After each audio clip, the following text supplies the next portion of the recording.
Hey, good morning, folks. Welcome to the Morning Coffee Commentary. Now, yesterday I got on Smokey the Bear pretty good, and I don't mean any ill will to Smokey the Bear or the National Forest Society, but the decision that they made back in the 70s, 80s, and on up till now to stomp out every forest fire, that ain't working out too well for us, and the scientists even believe now today that that's probably a bad move. The other thing is, and this has been known for years and years, I did a high school project, science project, got a really good grade on it back when I was in high school. Now, you know that was a long time ago because I ain't been in high school for 30-something years. But my job was I built a box, 3 foot by 3 foot, and filled it with dirt. I dug me a river through the middle of it and simulated some hills and some valleys and stuff like that in there. And I poured a gallon of water in it, no levee system, just poured a gallon of water in it, and the water spread out in the low spots and then eventually reseeded and gone.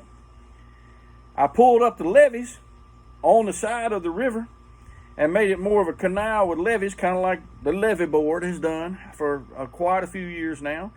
And I didn't even get halfway through a gallon of water before it flooded record highs, higher than it ever was before, and breached that levee in places that it wasn't wet before and flooded my box anyway.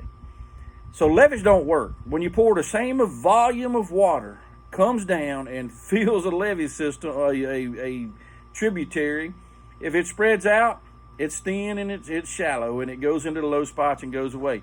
If it's boxed into a levee like a canal, it ain't gonna hold near as much. Now, we have world record floods today, and I don't have anything against the levee board. I don't have anything against the National Forest Society, but we have world record fires and world record floods a day, and we trying to box in all Mother Nature best we can, but we're not thinking this stuff through. Now, it's easy for me. That's the reason I don't mean any ill will toward any of them. It's easy for me, the armchair quarterback, to sit here and go, the day after you did that, that don't make a whole lot of sense, and it didn't really help us out a ton.